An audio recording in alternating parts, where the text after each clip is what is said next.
దానం నాగేంద్ర గారి గురించి ఎవరినన్నా కూడా ఆయన సెటిల్మెంట్ లీడర్ అని చెప్తుంటారు. ఏ కార్యకర్తకు అందుబాటులో ఉంటాడు, ఏ ఫోన్ ఎత్తాడు, ఎవరిని అందుబాటులో ఉంటాడు, ఎవరు సాగుకు రాడు, పెళ్లికి రాడు, మంచికి రాడు, చెడుకు రాడు, ఎవరికి ఉండదు. ఎలక్షన్ రాగానే హడావుడి చేయాలి, 10 రూపాయలు ఖర్చు పెట్టాలి, 10 రూపాయల ప్లేస్లో 10 లక్షలు ఖర్చు పెట్టాలి, అందరు భుజం మీద చేయాలి, గెలవాలి, అంతే ఆయన కథ.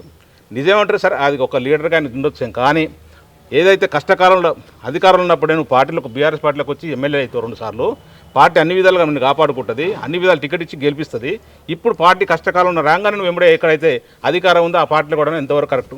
ఒక లీడర్గా ఎన్నిసార్లు మోసం చేస్తుంది పార్టీలని? కానీ టీడీపీ మోసం చేస్తుంది, కాంగ్రెస్ మోసం చేస్తుంది, బీఆర్ఎస్ పార్టీని మోసం చేస్తుంది, ఎన్ని పార్టీలు మోసం చేస్తావు? నీ వ్యక్తిత్వం ఏంది అసలు అర్థం కావట్లేదు.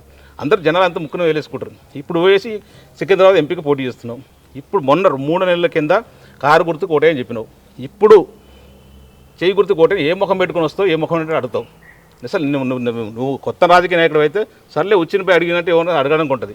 నువ్వు తెలిసిన వ్యక్తివి, ఎన్ని సంవత్సరాల రాజకీయ అనుభవం ఉన్న వ్యక్తి, 2 నెలలకు 3 నెలలకు పార్టీలు మారేసి ఒక పార్టీకి ఒక ఎమ్మెల్యేకి ఒక పార్టీకి గుర్తు కోటే ఉంటావు, ఎంపీకి ఇంకో పార్టీ గుర్తు ఉంటావు. ఎంతవరకు కరెక్ట్ అని చెప్పేసి ఆయన వ్యక్తిత్వం ఆయనకైనా ప్రశ్నించుకోవాలి. సరే మనం అది ఎంత ప్రతిపక్షంలో ఉండి ఎంత మాట్లాడినా కూడా ఆయనకు అర్థం కాదు. కానీ ఆయన ఒకసారి కళ్ళు మూసుకొని ఆయన చేస్తున్న ఎంతవరకు కరెక్ట్ అని ఆలోచించుకోవాలి బాధ్యత ఆయనకు ఉంది.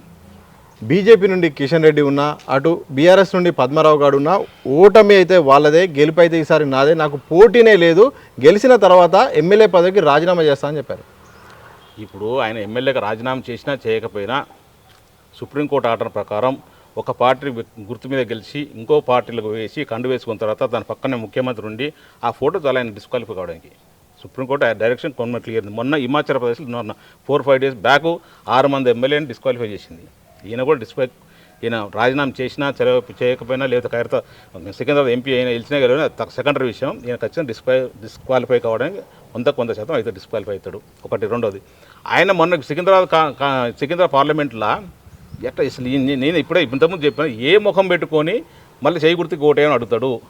కాంగ్రెస్ పార్టీ ఆయన జీవితాన్ని ప్రసాదించింది, రాజకీయ జీవితాన్ని ప్రసాదించింది, అన్ని హంగులు ఆర్భాటాలు చేసుకున్నాడు, పేరు వచ్చింది, డబ్బులు వచ్చింది, ఆర్థికంగా అన్ని పెద్ద లీడర్ అయ్యిండు. అట్లాంటి పార్టీని బీఆర్ఎస్ పార్టీలోకి వచ్చినప్పుడు 100% తిట్టుకుంటూ వచ్చాడు. బీసీలకు అన్యాయం చేసే పార్టీ, బీసీలకు అసలు ఇబ్బంది పెట్టే పార్టీ, అసలు ఇది పార్టీ కాదు, ఇది వేస్ట్ పార్టీ అని చెప్పేసి బీఆర్ఎస్ పార్టీకి వచ్చిండు. ఇప్పుడు మళ్ళీ అదే వేస్ట్ పార్టీ, అదే బీసీలకు అన్యాయం చేసే పార్టీ ఎట్లా మళ్ళీ మీకు మంచిగా అనిపించింది? అంటే అధికారం ఓన్లీ ఇక్కడ నీ వ్యక్తిత్వం, నీకు సంబంధించినంత వరకు నువ్వు డబ్బులు సంపాదించడం కొరకు, ఆస్తులు సంపాదించుకోవడం కొరకు మాత్రమే నీకు అధికారం కావాలి తప్ప ప్రజలకు సేవ చేయడానికో, లేకపోతే నీ నమ్ముకున్న కార్యకర్తలను కాపాడుకోవడానికో, లేకపోతే నీ కాన్షియస్ని డెవలప్ చేయడానికో, నీ కాన్షియన్స్లో ఏదైనా కష్టాలు సుఖాలు కాపాడుకోవడం కాదు అది. ఆయన ఇప్పుడు ప్రజలు ఒక్క కాన్షియన్సే కాదు, ఓన్లీ ఈ ఖైరతాబాదే కాదు. ఇప్పుడు మనకు 7 కాన్షియన్స్లు వస్తాయి, 7 కాన్షియన్లు తెలుసు, వ్యక్తిత్వం తెలుసు. సో ఎవ్వరు కూడా నీకు ఓటేసే పరిస్థితి లేదు. ఖచ్చితంగా నువ్వు ఎంపీకి ఓడిపోతావు, ఎమ్మెల్యేగా డిస్క్వాలిఫై అవుతావు అని చెప్పేసి మా అంచనా ఉంది. ఖచ్చితంగా మీకు ఎక్కడ రాజకీయం కూడా కొంత పులి స్టాప్ అవుతుంది అనుకుంటున్నాం. రెండవది, కిషన్ రెడ్డి గారి గురించి. కిషన్ రెడ్డి గారు ఎమ్మెల్యేగా ఓడిపోయిన తర్వాత సికింద్రాబాద్ పార్లమెంట్ నుంచి ఎంపీగా అయినావు. నీ అదృష్టం బాగుండి సెంట్రల్లో మోడీ గవర్నమెంట్ ఉంది, బీజేపీ గవర్నమెంట్ ఉంది, నువ్వు మినిస్టర్ అయినావు. మినిస్టర్ అయిన తర్వాత తెలంగాణ రాష్ట్రానికి ఏం ఒరగబెట్టింది లేదు. తెలంగాణ రాష్ట్రాన్ని పక్కన పెట్టేసి నువ్వు అంబర్పేట ఓడిపోయిన తర్వాత సికింద్రాబాద్ పార్లమెంట్ అక్కును చేర్చుకొని ఎంపీ గెలిపిస్తే కనీసం సికింద్రాబాద్ పార్లమెంట్ పరిధిలో ఏమన్నా పని చేసినావా?